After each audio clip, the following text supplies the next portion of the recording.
قالوا لي حكيتك يا بنت. اسمعي على خير يا كازرة. حرام عليكي. ليه في ايه يا كازي يا رضا؟ حرام عليكي. في ايه طيب؟ طفت النور ليه؟ بطفي النور عشان لازم ننام. ايوه انت طفت النور عشان تنام، بس انا الضلمه فكرتني بماضي فظيع. فكرتك بايه؟ لا مش هقدر. لا قولي في بير. هتسوي السير في بير. يعني فعلا احنا من دم واحد. طبعا. يعني فعلا انا وابن عمي الغريب وانا وبنت عمي على السرير. السرير ازاي يعني؟ يعني هتسوي السير في بير. قولي بقى. جينا وشين انا. قولي يا حبيبتي. وشين انا مش بنت. مش بنت يا حبيبتي يا حبيبتي يا حبيبتي، مين الذئب اللي عمل كده؟ ايه؟ هقول لك.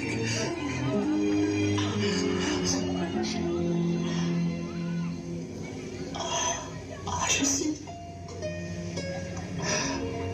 10 سنين الحيطان دي محفور عليها كل ذكرياتي. هنا كان في موقف وهنا كان في موقف وهنا كان في زقة.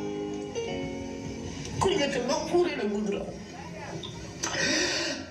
بس هما ده الحيطة بلاستيك دلوقتي، لكن هي موجودة هنا.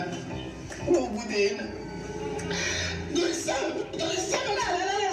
ما تعمليش كده. سيبيني افكرهم.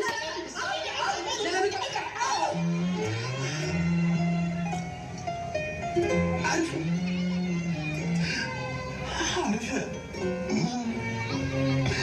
مين هو صاحب الذكريات الكتيرة دي؟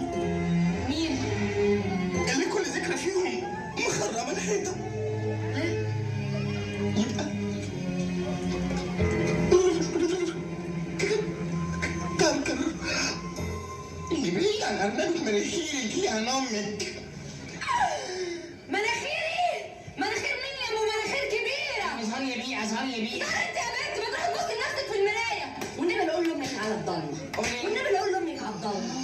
ما بتخدش يا حبيبتي، ماما عارفة عني كوني كزوراتي وعلاقاتي مع الشباب في قلب المناطق. يعني انت مش فارقة معاكي؟ والله هعضك. بنت انا امي عامل يا بالك يا ابويا مش سبتية، والنبي يولع فيكي. ولا يا بنت خليكي كده تقطع. خليكي شطة نار كده، شطة نار يا شطتي كده. وريني الشطة كده هتولع فيا ازاي يا بتاعت النار. بنت بلاش ابوك اللي بنت كلب. ده يا بنت الله عمل يا راني